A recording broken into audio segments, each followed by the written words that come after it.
नमस्कार, आप देख रहे हैं इंडिया वॉइस में हूं आपके साथ उन्नति भटनागर। खबरों के सिलसिले की शुरुआत करेंगे बिहार के छपरा से आ रही बड़ी खबर के साथ, जहां छपरा में अनियंत्रित कार पलटने से गाड़ी में सवार 4 युवकों की घटनास्थल पर ही मौत हो गई है। छपरा से इस वक्त की बड़ी खबर, जहां सड़क हादसे में 4 लोगों की मौत सामने आई है।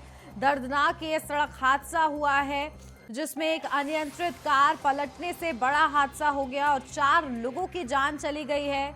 तो वहीं एक युवक गंभीर रूप से घायल भी बताया जा रहा है और मरने वालों में गाड़ी सवार 4 युवकों की मौत हुई है, तो वहीं एक गंभीर रूप से घायल है। बनियापुर थाना क्षेत्र के डोमावीर बाबा का ये पूरा मामला बताया जा रहा है, जहां अनियंत्रित ऑल्टो कार के पलटने से गाड़ी में सवार 4 युवकों की घटनास्थल पर ही मौत हो गई। ये बेहद ही भीषण सड़क हादसा हुआ है छपरा में। तो वहीं बनियापुर थाना क्षेत्र के करही चवर स्थित डोमावीर बाबा के पास की ये पूरी घटना, जहां दर्दनाक सड़क हादसे में 4 लोगों की मौके पर ही मौत हो गई, तो वहीं एक लोग घायल बताए जा रहे हैं। तो वही बता दें आपको कि किस तरह से यह हादसा हुआ कि एक अनियंत्रित कार पलट गई, जिस वजह से ये बड़ा हादसा सामने आया बिहार के छपरा से, जिसके दौरान गाड़ी सवार 4 लोगों की मौत हो गई। तो वहीं एक गंभीर रूप से घायल है, जिसको इलाज के लिए अस्पताल में भर्ती कराया गया है, जहां उस युवक का इलाज लगातार जारी है। तो ये बड़ा हादसा हुआ है बनियापुर थाना क्षेत्र के डोमावीर बाबा का ये पूरा मामला है। खबर पर ज्यादा अपडेट देंगे हमारे संवाददाता मनोरंजन पाठक हमारे साथ जुड़ गए हैं। मनोरंजन, क्या अपडेट मिल पा रही है? बड़ा हादसा हुआ है, 4 की मौत हो गई, एक घायल बताया जा रहा है, घायल की क्या अपडेट है? जी बिल्कुल उन्नति, बता दें कि ये रात का शाम का देर शाम का मामला है, जब बनियापुर थाना क्षेत्र के करही गांव से एकमा के लिए बारात जा रही थी। तो रास्ते में गड्ढे में अनियंत्रित होकर जो है स्विफ्ट डिजायर कार जो है वो गिर गई, जिसके कारण घटनास्थल पे ही 4 लोगों की मौत हो गई। बाकी लोग घायल हैं, जिनका इलाज छपरा और पटना भी रेफर कर दिया गया है। फिलहाल घायलों का इलाज चल रहा है और जो मृतक हैं उनको पुलिस के द्वारा उनके शव को अपने कब्जे में लेकर पोस्टमार्टम के लिए यहाँ सदर अस्पताल छपरा भेजा गया। जी उन्नति, किस वजह से ये कार अनियंत्रित हुई, इसके बारे में कोई जानकारी मनोरंजन? जी बिल्कुल बिल्कुल, ये उस समय का हादसा है जब रात को गाड़ी ट्रेन वो स्विफ्ट डिजायर जो है वो अनियंत्रित होकर गिर जाने से, जैसे स्थानीय लोग और पुलिस का ये कहना है कि उस समय रात के अंधेरे में पता नहीं चल पाया। सुबह में भी लाश को खोजा गया है, कई लाश सुबह 2 लाश जो है सुबह में जो कि गड्ढे में गिरा हुआ था, जिसके कारण अभी 4 लाशों को लेकर पोस्टमार्टम के लिए अभी भेजा गया है पुलिस के द्वारा। जी, और पुलिस की तरफ से क्या कहा जा रहा है अब इस मामले में? जी अभी फिलहाल पुलिस इस मामले पे कुछ भी बोलने से इनकार कर रही है। हालांकि ये जांच के लिए पुलिस वहां जुट चुकी है, बड़ी पदाधिकारी भी घटनास्थल पे पहुंच चुके हैं और मामले की जांच की जा रही है कि आखिर किस तरह ये हादसा हुआ। क्योंकि गाड़ी जो है वो स्विफ्ट डिजायर जो गाड़ी है वो गड्ढे में गिरी हुई मिली है और उसी गाड़ी में 4 शव भी थे। तो वहाँ के जो स्थानीय लोगों के द्वारा शोर मचाया गया और पुलिस को सूचना दी गई। पुलिस घटनास्थल पे पहुंच के सबको बाहर निकाल के सड़क पर रखी। ठीक है, बहुत शुक्रिया चित्रंजन आपका मनोरंजन तमाम जानकारी के लिए। तो वहीं रुक करेंगे अगली खबर का, जहां सीएम योगी आदित्यनाथ गोरखपुर के 2 दिवसीय दौरे पर है। यहां सीएम योगी ने जनता दरबार लगाकर लोगों की समस्याओं को सुना है। इसके बाद सीएम बूथ अध्यक्ष सम्मेलन में हिस्सा लेंगे। तो वहीं जेपी नड्डा के साथ वनटांगियों के लोगों से संवाद करेंगे।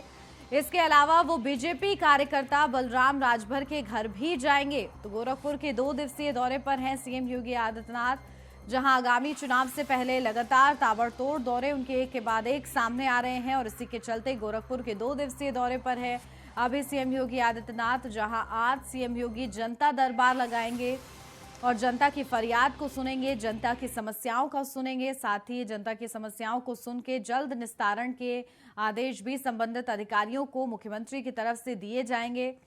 तो वहीं सीएम बूथ अध्यक्ष सम्मेलन में भी हिस्सा लेंगे और जेपी नड्डा संग वनटांगियों के लोगों से संवाद भी करेंगे। खबर पर ज्यादा जानकारी के साथ हमारे संवाददाता मार्कंडे मणि हमारे साथ जुड़ गए हैं। मार्कंडे, क्या कुछ जानकारी मिल पा रही है? आज सीएम योगी आदित्यनाथ जनता दरबार लगाने वाले हैं, क्या कुछ आज का उनका कार्यक्रम है? जी देखिए, मुख्यमंत्री योगी आदित्यनाथ 2 दिवसीय गोरखपुर के दौरे पर हैं और आज सवेरे काफी दिनों बाद, क्योंकि इधर प्रधानमंत्री के कार्यक्रम उत्तर प्रदेश में ज्यादा थे, कस्बे का उद्घाटन था, तो काफी दिनों बाद गोरखपुर आना उनका हुआ। गोरखपुर प्रवास है। इन्होंने जनता दरबार सवेरे मंदिर गोरखनाथ मंदिर में लगाया था, जहां फरियादियों को उन्होंने सुना। महिलाएं और उनसे जुड़ी हुई समस्याओं को अधिकारियों को निर्देश दिया है कि गंभीरता से लें, जल्द से जल्द निस्तारण करें। साथ ही जो गोरखपुर की अन्य समस्याएं हैं जो कुछ लोग लेके पहुंचे थे, तो सबको उन्होंने अधिकारियों को निर्देशित किया। कमिश्नर मौजूद थे, डीजी मौजूद थे, एसएसपी, डीएम सारे लोग मौजूद थे। सबको कहा कि सबको न्याय मिले और कहीं किसी को परेशानी नहीं होनी चाहिए। जी, और बीजेपी कार्यकर्ता बलराम राजभर के आज घर भी जाने वाले हैं। जी, मुख्यमंत्री योगी आदित्यनाथ प्रवास के दौरान जो कार्यकर्ता हैं इधर लगातार जब भी वो आए हैं तो कहीं न कहीं गए हैं, कोशिश की है कि जनसंवाद हो, लोगों से मिले। उसी क्रम में आज बलराम जी के यहाँ जाएंगे जो पुराने कार्यकर्ता हैं। साथ ही जो बूथ अध्यक्षों का सम्मेलन होना है उसमें भी शिरकत करेंगे। उसमें जेपी नड्डा आ रहे हैं जो राष्ट्रीय अध्यक्ष हैं, उत्तर प्रदेश प्रभारी धर्मेंद्र प्रधान हैं, स्वतंत्र देव हैं, तो सभी के साथ जो है उसमें भी वो शिरकत करेंगे। जी चलिए, बहुत शुक्रिया मरकंडे आपका तमाम जानकारी के लिए। तो आज सीएम योगी आदित्यनाथ 2 दिवसीय दौरे पर हैं गोरखपुर के, जहां जनता दरबार उनकी तरफ से लगाया जाएगा। जनता की फरियाद को वो सुनेंगे बारीकियों के साथ, और लगातार मुख्यमंत्री की तरफ से जनता दरबार लगाए जाते रहे हैं, चाहे फिर वो लखनऊ में लगाए हैं उन्होंने जनता दरबार, और इसी के चलते जब वो अपने गोरखपुर के दौरे पर हैं तो वहां पर भी वो जनता दरबार लगा रहे हैं। जनता की फरियाद को सुनेंगे, उनकी समस्याओं के जल्द निस्तारण के निर्देश भी अधिकारियों को देंगे। तो वहीं बीजेपी अध्यक्ष जेपी नड्डा आज से यूपी के 2 दिवसीय दौरे पर हैं। वो गोरखपुर और कानपुर में बूथ अध्यक्ष सम्मेलनों को संबोधित करेंगे। तो आज यूपी के दौरे पर है जेपी नड्डा, जहां कानपुर में क्षेत्रीय कार्यालय के उद्घाटन के साथ ही 7 जिला कार्यालयों का भी वर्चुअल उद्घाटन करेंगे। 2 दिवसीय ये उनका दौरा होने वाला है। खास कार्यक्रम इस दौरान रहेंगे। सबसे पहले गोरखपुर और कानपुर में भी उनके बड़े कार्यक्रम होंगे, जहां जेपी नड्डा आज गोरक्षनाथ मंदिर में जन कल्याण की मंगल कामना के साथ पूजा अर्चना करेंगे। जबकि 3 बजे चंपा देवी पार्क सर्किट हाउस के पास गोरखपुर में बूथ अध्यक्ष सम्मेलनों को संबोधित भी करेंगे। पार्टी अध्यक्ष शाम 4:30 बजे गोरखपुर एयरपोर्ट के निकट वनटांगिया परिवारों से बातचीत करेंगे, जिसके बाद वो लखनऊ आएंगे। तो वहीं 2 दिवसीय प्रवास के दूसरे और अंतिम दिन जेपी नड्डा 23 नवंबर को सब्जी मंडी, किदवई नगर कानपुर में बाबा नामदेव गुरुद्वार में मत्था टेकेंगे। इसके बाद साकेत नगर कानपुर में कानपुर क्षेत्र के क्षेत्रीय बीजेपी कार्यालय का उद्घाटन करने के साथ ही 7 जिला कार्यालयों का वर्चुअल उद्घाटन करेंगे। तो वहीं दोपहर 2 बजे रेलवे मैदान निराला नगर कानपुर में बूथ अध्यक्ष सम्मेलन को संबोधित भी करेंगे। तो आज ये खास दौरा जेपी नड्डा का, जहां यूपी के वो दौरे पर हैं और 2 दिवसीय ये उनका दौरा बताया जा रहा है। चुनाव अब बेहद ही ज्यादा नजदीक है, इसको देखते हुए पार्टी पूरी तरह से जोश में नजर आ रही है। जोश हाई है पार्टी का, कार्यकर्ताओं के साथ संवाद करने के लिए और उनमें जोश भरने के लिए लगातार बीजेपी के दिग्गजों के दौरे हो रहे हैं। इस चीज के चलते आज जेपी नड्डा गोरखपुर और कानपुर में बूथ अध्यक्ष सम्मेलनों को संबोधित करेंगे। कई बड़ी बातें उनकी तरफ से कही जाएंगी कि किस तरह से बूथ मैनेजमेंट करना है, कोई बड़ी सीख, कोई बड़ी टिप उनकी तरफ से दी जा सकती है। तो वहीं कानपुर में क्षेत्रीय कार्यालय का वो उद्घाटन भी करेंगे, साथ ही 7 जिला कार्यालय का भी वर्चुअल उद्घाटन करेंगे जेपी नड्डा। और इसी के साथ वो गोरक्षनाथ मंदिर में जन कल्याण की मंगल कामना के साथ पूजा अर्चना भी करेंगे।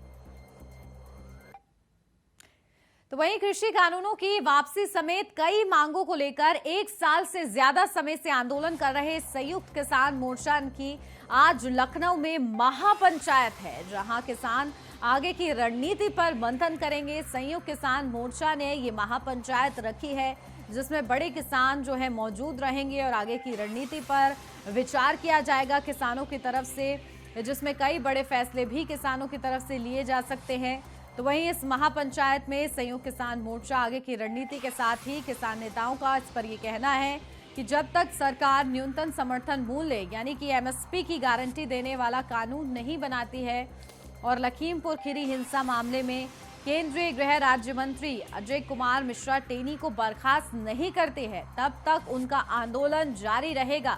तो किसानों की अब और मांगे सामने आ रही हैं, जहां पहली मांग किसानों ने सरकार से मनवा ली है। सरकार की तरफ से प्रधानमंत्री नरेंद्र मोदी की तरफ से खुद ये ऐलान कर दिया गया है कि तीनों कृषि कानून वापस लिए जाएंगे और उसके बाद अब किसानों ने 6 और मांगों को लेकर प्रधानमंत्री नरेंद्र मोदी को पत्र भी लिखा है। और आज लखनऊ में किसानों की महापंचायत भी है, जिसमें आगे की रणनीति पर मंथन किया जाएगा कि आगे किस तरह से आंदोलन को जारी रखना है, आंदोलन को धार किस तरह से देनी है तमाम मांगों पर। जहां एमएसपी के मुद्दे पर ये बड़ी मांग किसानों की तरफ से लगातार की जाती रही है।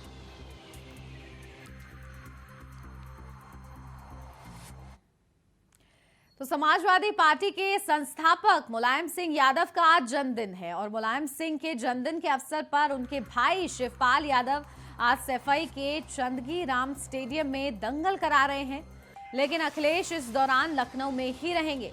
लखनऊ ऑफिस में अखिलेश केक काटकर जन्मदिन मनाएंगे। इसी के साथ ही यूपी के सीएम योगी ने भी मुलायम सिंह को जन्मदिन की बधाई दी है। तो सपा के संस्थापक मुलायम सिंह का आज जन्मदिन है और इस मौके पर शिवपाल यादव सफाई में दंगल करा रहे हैं, उनके भाई हैं वो। और जन्मदिन पर अखिलेश लखनऊ में केक काटेंगे। जगह जगह से उनको बधाइयां मिल रही हैं क्योंकि आज उनका जन्मदिन है।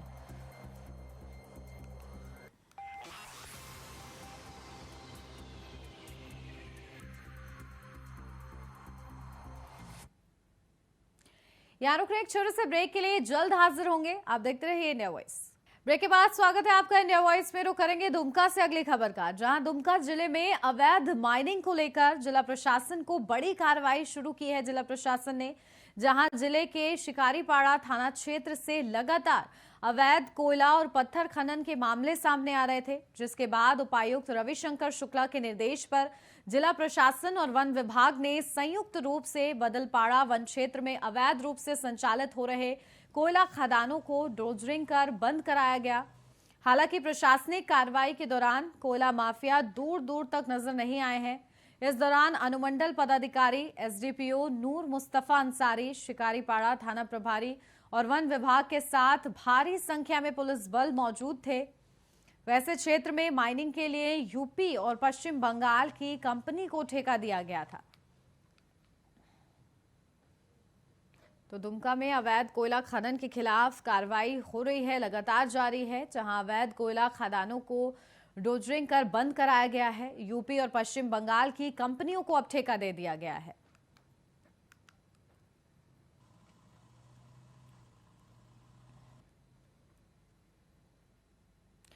तो वहीं उत्तर प्रदेश में रोक के बावजूद बारात में हर्ष फायरिंग रुकने का नाम नहीं ले रही है। जहां मिर्जापुर में बीजेपी विधायक के मैरिज हॉल में बारात में हर्ष फायरिंग में एक युवक की गोली लगने से मौत हो गई। तो वहीं घटना कटरा कोतवाली थाना क्षेत्र में स्थित सरजू उद्यान मैरिज लॉन की है। यहां पर अनगढ़ रोड के रहने वाले अमरदीप सिंह की बारात में शामिल होने के लिए शहर के वासलीगंज के रहने वाले आशीष गुप्ता गए थे। मैरिज हॉल में देर रात शादी के जश्न में हो रही हर्ष फायरिंग के दौरान गोली आशीष के पेट को लग गई। तो वहीं आनन फानन में घायल आशीष को जिला अस्पताल लाया गया। हालत गंभीर देखते हुए उसे वाराणसी ट्रॉमा सेंटर रेफर कर दिया गया है।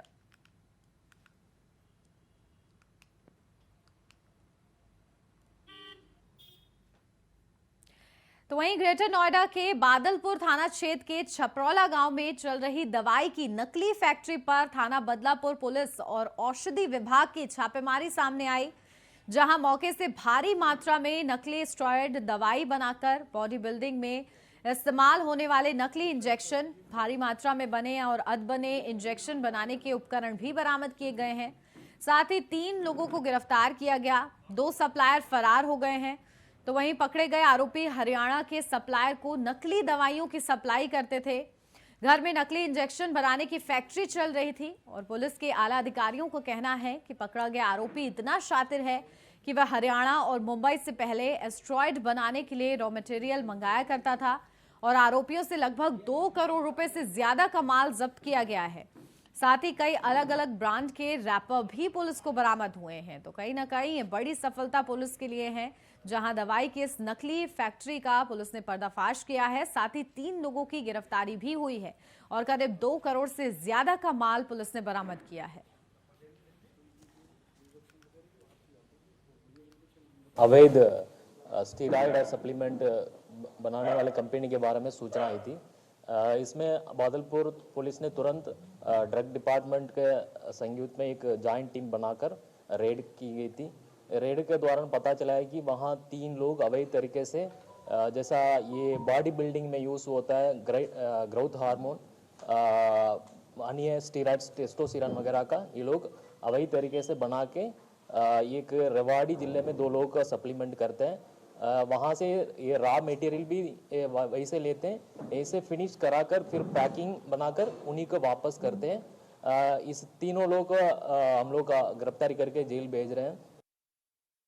मुखबिर खास द्वारा एक सूचना प्राप्त हुई थी यहाँ नोएडा में कि एक छपरौला में एक मकान है जिसमें स्टीरॉइड्स भारी मात्रा में बन रहे हैं और उनकी जो है विक्रय भी किया जा रहा है।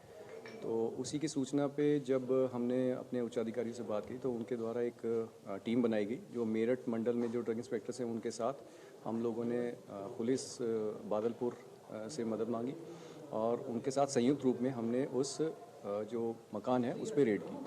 ड्यूरिंग रेड जब देखा गया तो स्टीरॉइड्स बहुत भारी मात्रा में पैकिंग और उसका रॉ मटेरियल और उसका फिनिश गुड और इसकी जो पैकिंग वगैरह मशीन के साथ मौके पे पाई गई। उसमें एक अभियुक्त है अनुज सिंह, उसके साथ 2 और हैं जो लेबलिंग करते मौके पे पाए। पर ज्यादा जानकारी के साथ हमारे संवाददाता नितिन कुमार हमारे साथ जुड़ गए हैं।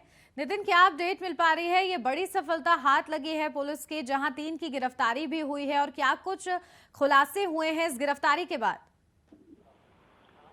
देखिए उन्नति, बिल्कुल मैं आपको बता दूं, अभी कुछ कल देर रात की शाम की घटना है ये, जो कि सप्लीमेंट्री बनाने वाली जो फैक्ट्री थी उसको जो है बादलपुर थाना क्षेत्र के अंतर्गत ये फैक्ट्री चलती थी। लेकिन जिस तरीके से कमिश्नरी सिस्टम हमारे यहाँ पर लागू हो गया गौतम बुद्ध नगर के अंदर, तो कमिश्नर सिस्टम में जो है सबसे बड़ी जो सफलता वो यहाँ पर बादलपुर पुलिस को मिली। और आपको बता दें कि कुछ ही दिन काफी दिनों से जो है सप्लीमेंट्री जो यहाँ पर जो बनाते थे, लोगों को जो बेकार सप्लीमेंट्री देते थे, जिम का सामान जो लोग प्रोटीन वगैरह लेते थे, लेकिन उसमें जिस तरीके से उन्होंने जो चेक कराया, जैसे पुलिस को सूचना मिली कि यहाँ पर जो नकली सप्लीमेंट्री यहाँ पर बनाते थे, लेकिन जिस पर उसी प्रकार से जाके जो पुलिस ने वहाँ पर जो है छापेमारी की। और आपको बता दें कि जो 3 लोगों को जो है बादलपुर पुलिस ने जो है गिरफ्तार किया है और तीनों लोगों को जो है मुकदमा पंजीकृत करके उनको जेल भेजा गया है। जी, जिन लोगों ने इसको कंज्यूम किया है नितिन, उनसे क्या अपडेट मिल पा रही है? किसी तरह की कोई, अगर उनकी सेहत में दिक्कत आ रही हो, कुछ अपडेट मिल पाई है इसकी? जी देखिए, जिस तरीके का इन लोगों ने जो है सप्लीमेंट्री बेचने का काम किया था, लोगों को बताते थे कि सप्लीमेंट्री का यहाँ पर जो है कारोबार होता है, अच्छी फैक्ट्री, लोग यहाँ पर जिम के लोग वहाँ पर जाते थे। लेकिन जिस जिम ट्रेनर को मालूम पड़ा कि उन्होंने जो डॉक्टर के थ्रू यहाँ पर जो है वो चेक कराया गया था, लेकिन उसमें जो पता लगा कि ये नकली सप्लीमेंट्री है, तो उसको लेकर पुलिस को जैसे ही वहाँ के लोगों ने सूचना दी, तो छपरौला जो पड़ता है वहाँ पर बादलपुर थाना क्षेत्र में, वहाँ के लोगों ने भी वहाँ पर बताया, तो पुलिस को जो है जाके वहाँ पर जो एक सूचना मिलने के प्रकार से जाके वहाँ पर जो पुलिस ने छापेमारी की। तो लेकिन ये बड़ी कार्रवाई जो है देखने को मिली है। चलिए, बहुत शुक्रिया नितिन आपका तमाम जानकारी के लिए। और इसी के साथ इस बुलेटिन में बस इतना ही। देश और दुनिया की तमाम अहम खबरों के लिए आप देखते रहिए इंडिया।